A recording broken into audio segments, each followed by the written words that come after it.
ಅದೃಶ್ಯ ಆಗ್ಬಿಡ್ತಾರೆ. ಅದು ಆ ಜಾಗ ನೋಡ್ಕೊಂಡು ಬರ್ತಾರೆ ಇವರು. ನೋಡ್ಕೊಂಡು ಹಿಂಗೆ ಇಂದ್ರಜಿಮ್ನ ಮಹಾರಾಜ ಗೊತ್ತಾಗುತ್ತೆ. ಅವರು ಇಂದ್ರಜಿಮ್ನ ಮಹಾರಾಜ ಎಲ್ಲ ಬರ್ತಾರೆ. ಬರ್ತಾ ಇರುವಾಗ ಅವರು ಆಕಾಶವಾಣಿ ಹೇಳುತ್ತೆ, ಈಗ ನೀಲಮಾಧವ್ ಅದೃಶ್ಯ ಆಗ್ಬಿಟ್ಟಿದ್ದಾರೆ, ಈಗ ನೀಲಮಾಧವ್ ಇಲ್ಲ ಅಂತ. ಅಲ್ಲಿ ಇವರಿಗೆ ಇಂದ್ರಜಿಮ್ನ ಮಹಾರಾಜ ತುಂಬಾ ದುಃಖ ಆಗುತ್ತೆ. ಆಮೇಲೆ ಇನ್ನೊಂದು ವಾಣಿ ಹೇಳುತ್ತೆ, ಇಲ್ಲ ಏನು ಪರವಾಗಿಲ್ಲ, ಈ ತರ ನಾನು ಹೇಳಿದ ಪ್ರಕಾರ ಅದು ಒಂದು ಸ್ಪೆಷಲ್ ಇದು ವುಡ್, ಆ ವುಡ್ಡಿನಿಂದ ಮರದಿಂದ ಮರಿ ಚಿಪ್ಪೆಗಳಿಂದ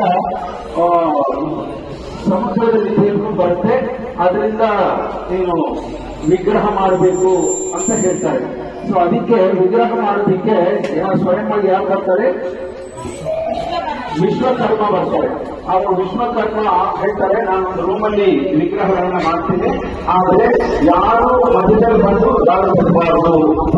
ಒಳಗಡೆ ಹೋಗ್ಬಿಟ್ಟು ಡೈಲಿ ಸೌಂಡ್ ಬರ್ತಾ ಇರುತ್ತೆ, ಸೌಂಡ್ ಬರ್ತಾ ಇರುತ್ತೆ, ವಿಗ್ರಹ ಮಾಡ್ತಾ ಇರ್ತಾರೆ. ಸ್ವಲ್ಪ ದಿನ ಆದ್ಮೇಲೆ ಆ ಸೌಂಡ್ ನಿಂತೋಗ್ಬಿಡುತ್ತೆ.